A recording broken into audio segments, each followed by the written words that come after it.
ॐ स्थापकाय च धर्मस्य सर्वधर्मस्वरूपिणे अवतारवरिष्ठाय रामकृष्णाय ते नमः। जननीं शारदां देवीं रामकृष्णं जगद्गुरुं पादपद्मे तयोश्रित्वा प्रणमामि मुहुर्मुहुः। नमस्ते यतिराजाय विवेकानन्दसूरये सच्चित्सुखस्वरूपाय स्वामिने तापहारिणे वसुदेवसुतं देवं कंसचाणूरमर्दनं देवकी परमानन्दं कृष्णं वन्दे जगद्गुरुम्। ओम नमो भगवते वासुदेवाय। শ্রীমদ্ ভগবদ গীতার পঞ্চম অধ্যায় সন্ন্যাস যোগ। প্রথমে অর্জুন প্রশ্ন করছেন শ্রী ভগবানকে কি সন্ন্যাস অর্থাৎ কর্মত্যাগ এবং কর্ম অর্থাৎ কর্মযোগ বা নিষ্কাম কর্ম কোনটি শ্রেয় তার পক্ষে। শ্রী ভগবান বলছেন উভয়ের দ্বারাই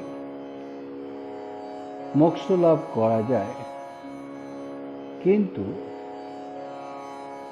যদি কেউ সন্ন্যাসের উপযুক্ত অধিকারী না হয় তাহলে সে দুঃখ পাবে।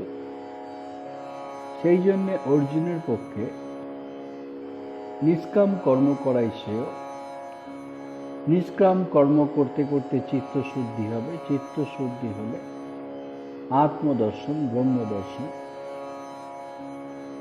ব্রহ্মজ্ঞান লাভ হবে। এরপরে শ্রী ভগবান বলছেন যে যিনি ব্রহ্মজ্ঞানী তিনিও কর্ম করেন। তিনি যখন কর্ম করেন সেই কর্ম তাকে লিপ্ত করে না। তিনি যোগযুক্ত নিষ্কাম কর্মযোগ করছেন। বিশুদ্ধাত্মা, বিজিতাত্মা, জিতেন্দ্রিয় এবং সর্বভূতাত্মা ভূতাত্মা অর্থাৎ পরমেশ্বরের সঙ্গে নিজেকে অভিন্ন ভাবেন। তাকে কোনো কর্ম লিপ্ত করতে পারে না, কারণ তিনি মনেই করেন না কর্ম করছেন। তিনি দেখেন এরকম ইন্দ্রিয়গুলি তার বিষয়ে নিজ নিজ বিষয়ে লিপ্ত আছে, এতে তার দেওয়া নেওয়া কিছু নেই। এরপরে শ্রী ভগবান বলছেন যে কর্মযোগী যিনি, কর্মযোগী মানে নিষ্কাম কর্ম করছেন কিন্তু এখনো অপরোক্ষ অনুভূতি হয়নি। আগে কথা যার বলা হলো তার অপরোক্ষ অনুভূতি বা আত্মানুভূতি, ব্রহ্মদর্শন হয়েছে। কিন্তু যিনি কর্মযোগকে নিষ্কাম কর্ম করে ইষ্ট প্রাপ্তি সাধন হিসেবে নিয়েছে, তিনি কেমনভাবে কর্ম করবেন সেইটি শ্রী ভগবান শ্রীকৃষ্ণ বলছেন যে কর্মসমূহকে ব্রহ্মে সমর্পণ করতে হবে, কর্মফলে আসক্তি ত্যাগ করতে হবে, তাহলে পাপ স্পর্শ করবে না। ঠিক যেমনটি পদ্ম পাতায় জল থাকা সত্ত্বেও পদ্ম পাতাতে জল ধরে না। ব্রহ্মণ্য আদায় কর্মাণি সঙ্গম ত্যক্ত্বা করোতি লিপ্যতে নশ পাপেন পদ্মপত্রম ইব অম্বসা।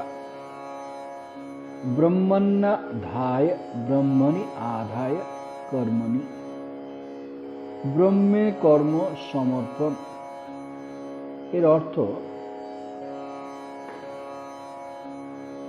যা কিছু ফল ঈশ্বরে সমর্পণ করা। ঈশ্বরে সমর্পণ করা অন্যভাবে বলতে গেলে যে তিনি যখন কাজ করছেন সেই কাজটি অহম বুদ্ধিতে করছেন না, তার অহমটি আত্মা বা পরমাত্মায় নিমজ্জিত আছে। অজ্ঞান ব্যক্তি মনে করছেন আমি কর্তা, আমি করি। কিন্তু যিনি জ্ঞানী বা নিষ্কাম কর্মযোগী, তিনি সেইভাবে করেন না। তার সমস্ত কর্ম এবং কর্মফল ঈশ্বরের সেবার জন্য ঈশ্বরে অর্পণ করেন। সঙ্গম ত্যাক্তোয়া করতিয়া, এবং কোনো আসক্তি নেই, ফলাসক্তি নেই। দুটি পরস্পর সম্বন্ধযুক্ত। ফলাসক্তি না থাকলে তখন স্বাভাবিকভাবেই সেই ফলটি ঈশ্বরে সমর্পণ হয়ে যায়। এইরূপ ক্ষেত্রে লিপ্যতে নশ পাপে না, পাপের দ্বারা তিনি লিপ্ত হন না। অর্জুন বলছেন যে আত্মীয় স্বজন তাদেরকে বধ করা পাপ, কিন্তু তার ক্ষত্রিয় ধর্ম সেটা তিনি পালন করছেন না, সেখানে পাপ হচ্ছে না, এই বুদ্ধি কাজ করছে না। তাই ক্ষত্রিয় ধর্ম পালন করতে হবে এবং সমস্ত ফলের আশা পরিত্যাগ করে নিষ্কামভাবে করতে হবে। তখন শুধুমাত্র ক্ষত্রিয় ধর্মই পালন হলো না, তার সাথে সাথে এই পালনের মাধ্যমে তিনি মোক্ষ লাভ করছেন নিষ্কামভাবে কর্ম করার ফলে। লিপ্যতে নশ পাপে না, একটি এরপরে ভগবান উদাহরণ দিচ্ছেন, পদ্মপত্রম ইব অম্বসা। পদ্মপত্র, সেই পদ্মপত্র ইব অম্বসা, অম্বসা জলের দ্বারা যেমন পদ্মপত্র লিপ্ত হয় না, সেখানে দানা বাঁধতে পারে না, ঠিক সেই রকম এইরকম যদি ব্রহ্মণে কর্ম সমর্পণ করা যায়, ব্রহ্মতে, অর্থাৎ অহম অভিমান ত্যাগ করে ঈশ্বরের উদ্দেশ্যে কর্ম করা। তারপরে এইরকম যখন কর্মযোগী, যার ফলের আকাঙ্ক্ষা নেই, ঈশ্বরের উদ্দেশ্যে কর্মফল সমর্পণ করছে, তার মনের ভাবটা কি, কেন কর্ম করছে, সেইটি কর্ম করার উদ্দেশ্য তার চিত্ত শুদ্ধি। নিষ্কাম কর্ম করা, নিষ্কাম কর্মে ফল তো সমর্পণ হচ্ছে, যত বেশি ফল সমর্পণ হচ্ছে তত বেশি চিত্ত শুদ্ধ হচ্ছে। সুতরাং এই নিষ্কাম কর্ম দিয়ে চিত্ত শুদ্ধি হচ্ছে। চিত্ত শুদ্ধি হলে কি হবে? চিত্ত শুদ্ধি হলে আত্মদর্শন হবে, ব্রহ্ম দর্শন হবে, নিজের অজ্ঞানটি চলে যাবে। অজ্ঞানটি যত বেশি চলে যাবে, ভেতরে যে সহজাত জ্ঞানটি আছে, সেই জ্ঞানটি, জ্ঞান সূর্য আছে, সেইটি প্রকাশ পাবে। সেই জন্যে তখন নিষ্কাম যে কর্মযোগী, তিনি তার শরীর, মন, বুদ্ধি, ইন্দ্রিয় এইগুলির দ্বারা কর্ম করছে নিজের আত্মশুদ্ধির জন্য। কায়েন মনসা বুদ্ধা কেবলই ইন্দ্রিয়ৈরপি যোগিনা কর্ম কুর্বন্তি সঙ্গম ত্যক্ত্বাত্মশুদ্ধয়ে। কায়েন শরীরের দ্বারা, মনসা মনের দ্বারা, বুদ্ধিয়া বুদ্ধির দ্বারা, কেবলই ইন্দ্রিয়ৈরপি এবং ইন্দ্রিয়গুলির দ্বারা, কেবলই অর্থাৎ এইগুলির দ্বারাই যোগিনা কর্মযোগী কর্ম কুর্বন্তি কর্ম করে, সঙ্গম ত্যাক্ত আসক্তি ত্যাগ করে। কেন? উদ্দেশ্য কি? আত্মশুদ্ধির জন্য। অর্থাৎ আত্মশুদ্ধি, আত্মজ্ঞান লাভের জন্য। যত বেশি শুদ্ধ হবে তত আত্মজ্ঞান লাভ করবে। এই হচ্ছে এখন কায়েন মনসা বুদ্ধা কেবলই ইন্দ্রিয়ৈরপি, এর যে শুদ্ধি, সেই শুদ্ধি শরীরের শুদ্ধি স্নানের দ্বারা হয়, স্নান আদির দ্বারা হয়। মনের শুদ্ধি আত্মচিন্তনের দ্বারা হয়। বুদ্ধির শুদ্ধি তত্ত্ববিচার আরো গভীরে তত্ত্ববিচার এবং কেবলই ইন্দ্রিয়েই অর্থাৎ ইন্দ্রিয় শুধুমাত্র ইন্দ্রিয়ের দ্বারাই তাতে অভিনিবেশ নেই। চোখ দেখছে তাতে মন লিপ্ত হচ্ছে না, কান শুনছে মন লিপ্ত হচ্ছে না। এই যে কর্মগুলি হচ্ছে, এই কর্মগুলির উদ্দেশ্য হচ্ছে সঙ্গম ত্যাক্ত্বা আত্মশুদ্ধি, সমস্ত আসক্তি ত্যাগ করে আত্মশুদ্ধির জন্য। কায়েন মনসা বুদ্ধা কেবলৈরিন্দ্রিয়ৈরপি যোগিন কর্ম কুর্বন্তি সঙ্গম ত্যাক্ত্বা আত্মশুদ্ধয়ে। এগুলি এত উচ্চ অবস্থা যে সাধারণভাবে আমাদের পক্ষে এটিকে অনুভব করাটি একটু কষ্টসাধ্য। প্রয়োগ করা তো অত্যন্ত দূরের কথা, কিন্তু মনে যখন এই ভাবগুলি আসতে থাকে, ধীরে ধীরে ধীরে মনে আসতে থাকে, তখন মনের সচেতনতা বৃদ্ধি হয়। তখন নিজের সীমাবদ্ধতা, আমার কোথায় কোথায় দুর্বলতা আছে, এই ফাঁক ফোকরগুলো বুঝতে পারে। এবং যত বেশি বুঝতে পারে, তখন নিজের অজান্তেই মনের শিক্ষা হতে চলতে থাকে। এইভাবে ধীরে ধীরে ধীরে ধীরে মনের উন্নতি হয়। তখন আমি স্বার্থ করছি না, ভগবানের জন্য করছি, এই চিন্তাগুলি উদ্দীপন হয়। তারপরে কারণ এইভাবে যখন করে মানুষ কর্ম, এই নিষ্কাম ভাবে করলে কি হয়, মানুষ তখন শান্তি পায়। শান্তি পায় মানে মুক্তি পায়। আর যে সকাম ভাবে কার্য করে, সে একই কার্য সকাম ভাবে করলে তার আসক্তিতে সে নিবদ্ধ হচ্ছে, বদ্ধ হয়ে যাচ্ছে। ইয়ুক্ত কর্ম ফলম ত্যাক্ত্বা শান্তিম আপনোতি নৈষ্ঠিকীম অযুক্ত কামকারেণ ফলে শক্ত নিবদ্ধতে। যুক্ত অর্থাৎ কর্মযোগী, যিনি কর্মে যুক্ত আছেন, কর্মযোগী কিন্তু ভগবানের সঙ্গে যুক্ত হয়ে কর্ম করছে, পরমেশ্বরে একনিষ্ঠ কর্ম করছেন, নিষ্কাম কর্ম করছেন এবং ঈশ্বরকে যুক্ত হয়ে আছে। কর্মফলম ত্যাক্ত্বা কর্মফল ত্যাগ করে শান্তিম আপনোতি, তিনি শান্তি অর্থাৎ আত্যন্তিক শান্তি, এই জন্ম মৃত্যুর হাত থেকে রেহাই পাচ্ছেন। নৈষ্ঠিকীম শান্তিম আপনোতি নৈষ্ঠিকীম আত্মান্তিক শান্তি, চিরতরে শান্তি পাচ্ছেন। অযুক্ত যে কিনা যুক্ত নয়, ঈশ্বরের সঙ্গে যুক্ত নয়, সকাম নিজের জন্য কাজ করছেন। অযুক্ত কামকারেণ কামনা বশত, কাম ফলে শক্ত, ফলেতে আসক্তি হয় এবং আসক্তির জন্য নিবদ্ধতে বিশেষ রূপে আবদ্ধ হয়ে যায়।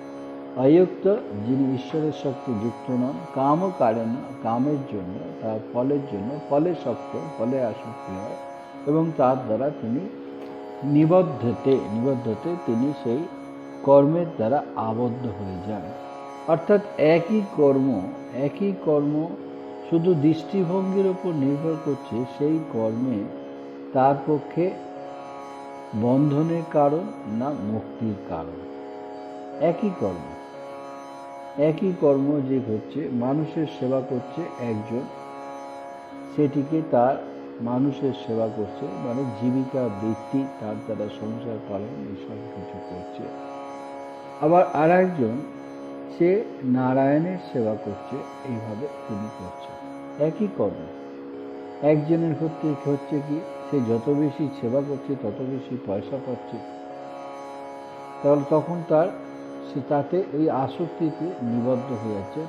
আর একজন যত বেশি সেবা করছেন তত আনন্দ পাচ্ছেন, নারায়ণের ভগবানের সেবা করছে, তখন তিনি শান্তির অধিকারী হচ্ছে। একই কর্ম, শুধু দৃষ্টিভঙ্গির তফাৎ।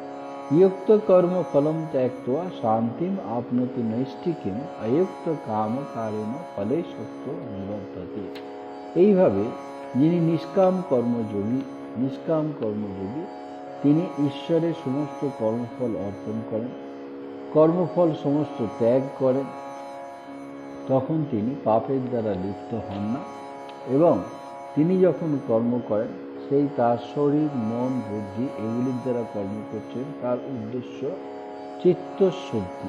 চিত্তশুদ্ধির জন্য তিনি করছেন তার কর্ম। চিত্তশুদ্ধি, শরীর শুদ্ধি হয় স্নানাদির দ্বারা, মনের শুদ্ধি হয় আত্মচিন্তন, বুদ্ধির শুদ্ধি হয় তত্ত্বচিন্তন, এবং ইন্দ্রিয়ের শুদ্ধি হয় যদি অভিনিবেশ না থাকে, আসক্তি না থাকে।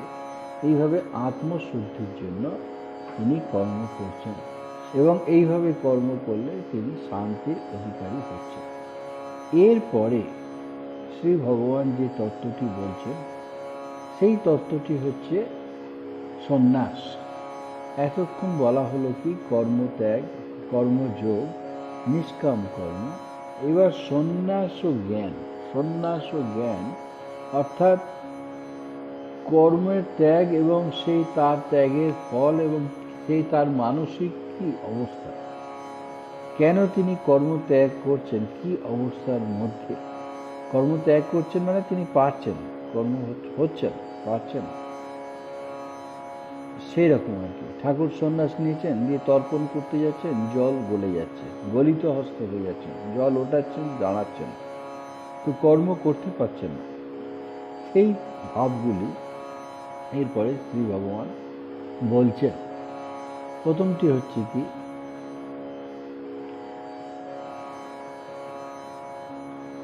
যিনি জ্ঞানী বা সন্ন্যাসী বা কর্ম ত্যাগ করছেন, তিনি মনে মনে সমস্ত কর্ম ত্যাগ করছেন, এবং এই শরীরটি, শরীর রূপ যে নবদ্বার, এই শরীরে 9টি দ্বার আছে। 9টি দ্বার আছে কীরকম? আমাদের মুখেতে, মুখমণ্ডলে 2টি চোখ, 2টি নাক, 2টি কর্ণ মানে কান, 6টি, আর মুখ 1টি, 7টি, আর ওদিকে মলদ্বার, মূত্রদ্বার, এইভাবে 9টি। এই দেহপুরী, এই দেহপুরীতে, দেহ নগরীতে 9টি দ্বার আছে। সেই 9টি দ্বারেতে তিনি পুরীতে সমস্ত কর্ম মনে মনে ত্যাগ করে এই দেহপুরীতে তিনি প্রসন্ন চিত্তে বাস করছেন। তিনি অহংকার শূন্য এবং কর্তৃত্ব অভিমান বর্জিত। অহংকার শূন্য, অহংকার নিজে কিছু করতে হবে এই বোধ নাই, অহংকার শূন্য, ঈশ্বর যা করবেন করবেন এরকম ভাব, এবং কর্তৃত্ব অভিমানও নেই সেইখানে। অহংকার যদি না থাকে, কর্তৃত্ব অভিমান থাকছে না, তখন কিছুই করছেন না, এবং অন্যকে দিয়েও কিছু করাচ্ছেন না, নিজেও করছেন না কাউকে, কারণ কর্তৃত্ব বুদ্ধি তো নেই। এরকম অবস্থা, যখন মানুষের এরকম অবস্থা হবে যে কিনা অহংকার শূন্য এবং কর্তৃত্ব বুদ্ধি নেই, তখন সে কর্ম করবে কী করে? এবং এইটা যে এসেছে তার মনের ওই রকম, জগৎ অনিত্য হয়ে গেছে, জগৎ কিছু নেই, সবসময় মনটি ঈশ্বরের পাদপদ্মে বা ব্রহ্মে বা আত্মে লিপ্ত হয়ে আছে। তখন করবেন কি করে? কর্ম স্বাভাবিকভাবেই কর্ম ত্যাগ হয়ে যাচ্ছে। এরকম মানে অত্যন্ত আমাদের কল্পনার বাইরে এত উচ্চ অবস্থা। সেরকম অবস্থায় সর্বকর্মাণি মনসা সন্ন্যাস্যাস্তে সুখম বসি নবদ্বারে পুরে দেহি নৈব কুর্বন ন কারয়ন। সর্বকর্মাণি মনসা সন্ন্যাস্য, সমস্ত কর্ম মানে নিত্যকর্ম, নৈমিত্তিক কর্ম, কাম্যকর্ম, নিষিদ্ধ কর্ম, সমস্ত কর্মগুলোকে তার মনে মনে ত্যাগ হয়ে গেছে। সর্বকর্মাণি মনসা সন্ন্যাস্য আস্তে সুখম বসে, তিনি আনন্দে বাস করছেন। আনন্দে বাস করছেন কারণ আত্মরতি হয়ে গেছেন, নিজের আত্মাতে নিজে আনন্দ, বাইরের সঙ্গে কোনো কিছু নেই, আত্মানন্দে রয়েছেন। আস্তে সুখম বসে নবদ্বারে পুরে দেহি, দেহের মধ্যে, সেই দেহেতে নবদ্বার আছে, সেই নবদ্বারে তিনি বসে আছেন আনন্দে। নৈব কুর্বন, কিছু করছেন না, ন কারয়ন, কাউকে দিয়ে কাজও করাচ্ছেন না, নৈব কুর্বন না কারয়ন। সর্বকর্মাণি মনসা সন্ন্যাস শাস্ত্রে সুখম বসে, নবদ্বারে পুরে দেহি নৈব কুর্বন না কারে। মানুষের যখন মনের অবস্থা এইরকম, তিনি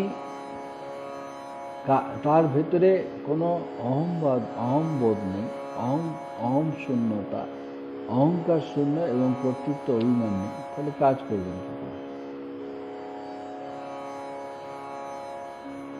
এরপরে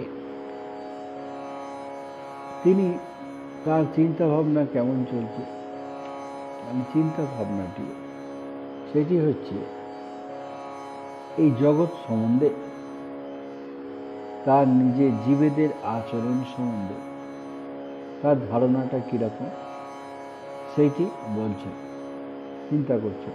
ভগবান বলছেন যে জীব আমি করছে, এই কর্তৃত্ব কর্মফল নিয়ে চিন্তা করছে, এইগুলো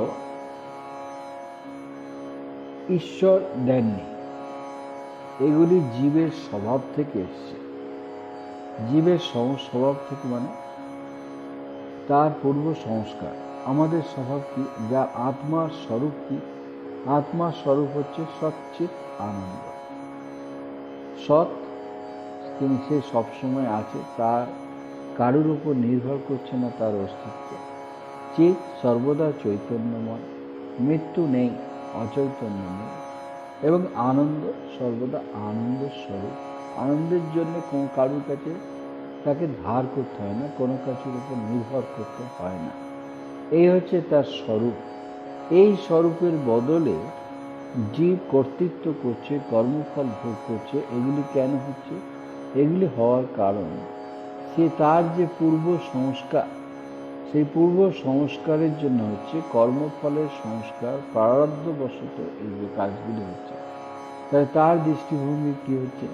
এই যে যিনি সন্ন্যাস নিচ্ছেন বা কর্মত্যাগ করছেন বা জ্ঞানী, যে न कर्तृत्वं न कर्माणि लोकस्य सृजति प्रभु, न कर्तृत्वं न कर्माणि लोकस्य सृजति प्रभु, न कर्म फल संयोगम स्वभावस्थु प्रवर्तते।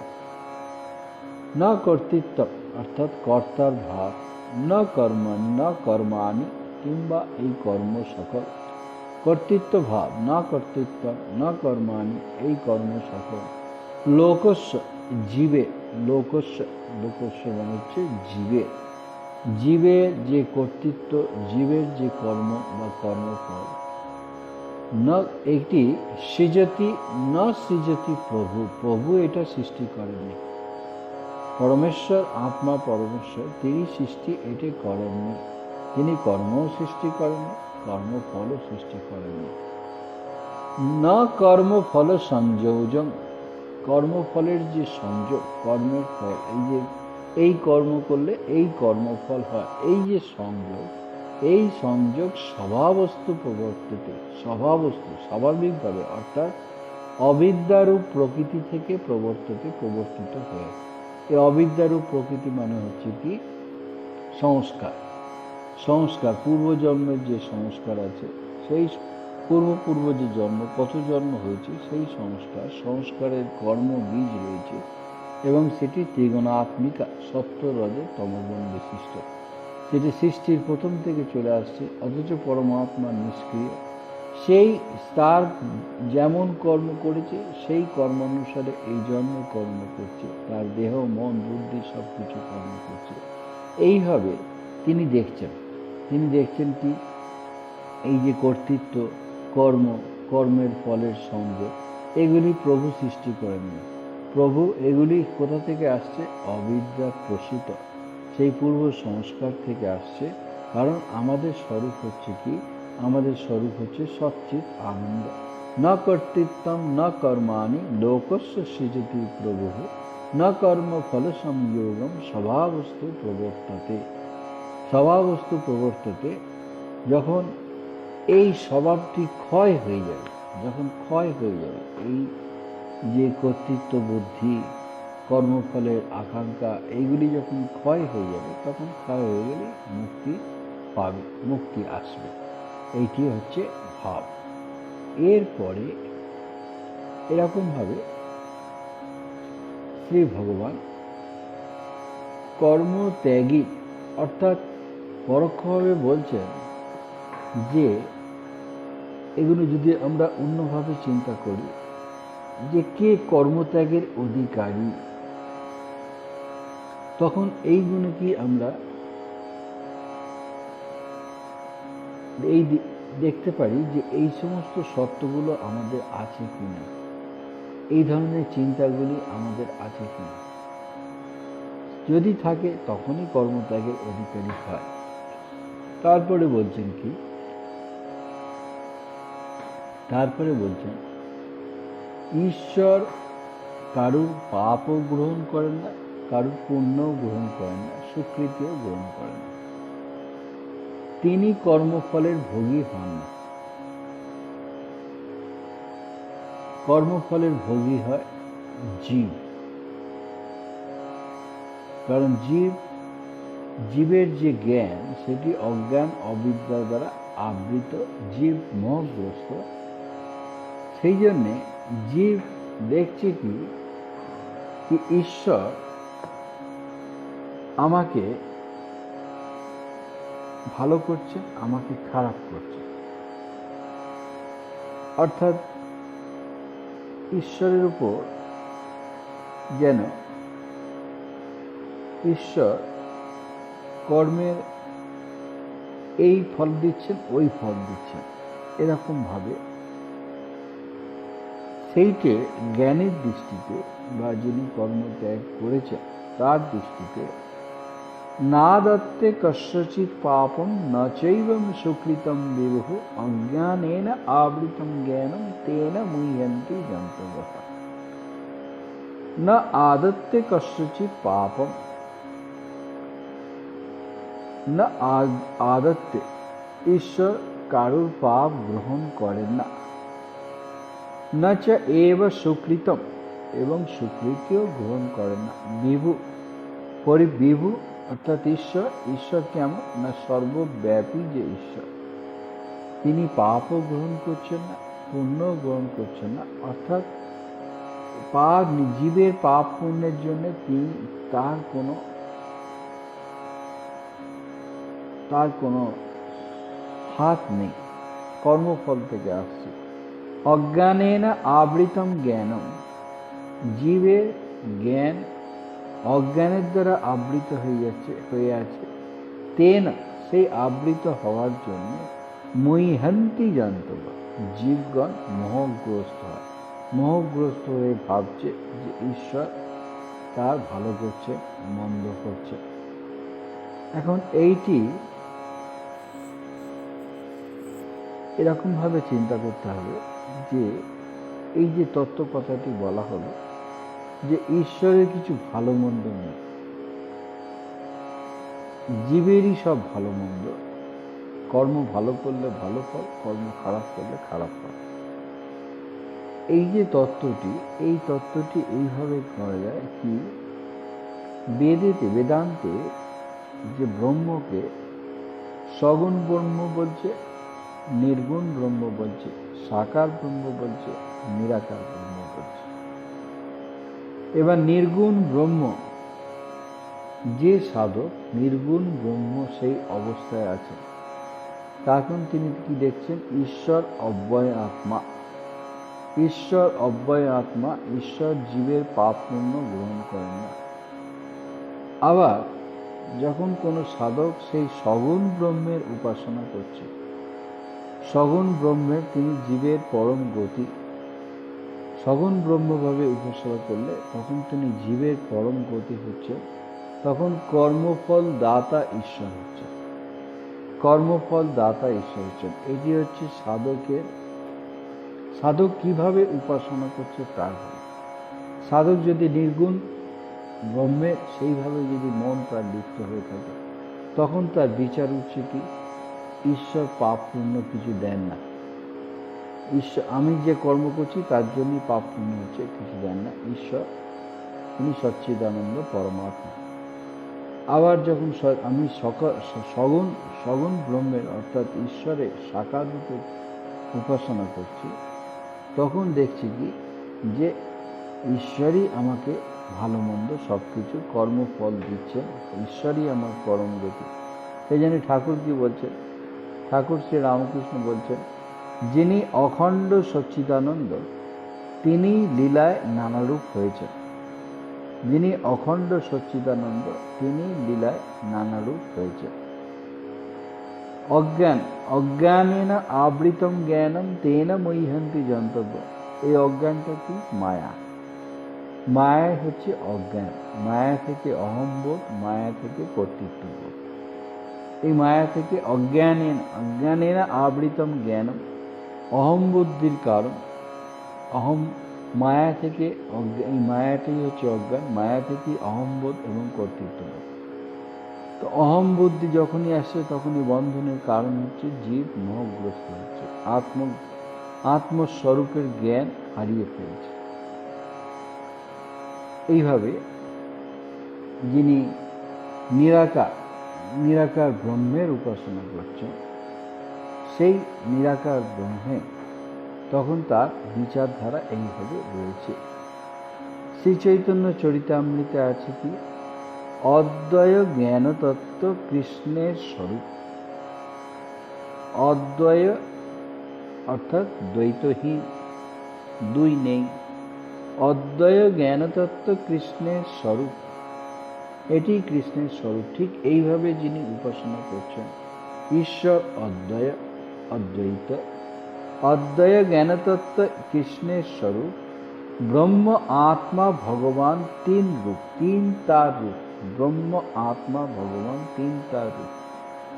ব্রহ্ম জ্ঞানীর কাছে ব্রহ্ম, আত্মা যোগীর কাছে আত্মা, ভগবান ভক্তের কাছে ভগবান, এই তিনটি তার রূপ। এইভাবে চৈতন্য চরিতামৃতে বলা হচ্ছে।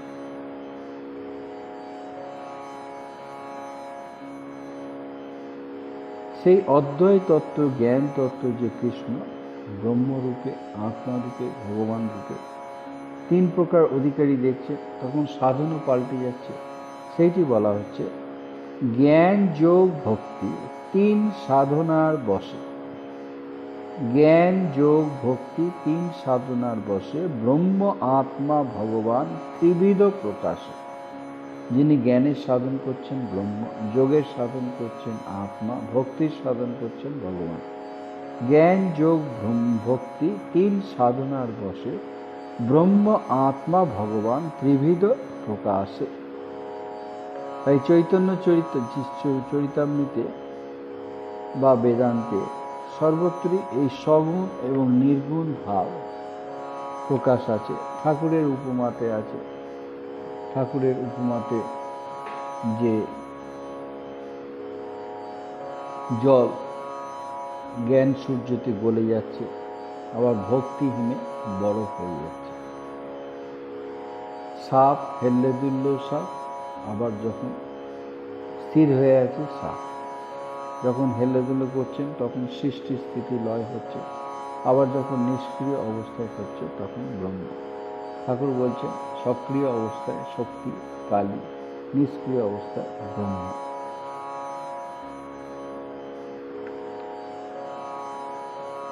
ওম শান্তি শান্তি শান্তি। হরি ওম তৎসৎ। শ্রী রামকৃষ্ণার্পণমস্তু। जय श्री गुरु महाराज जी की जय। जय महामाई की जय। जय स्वामी जी महाराज जी की जय। जय गंगा माई की जय।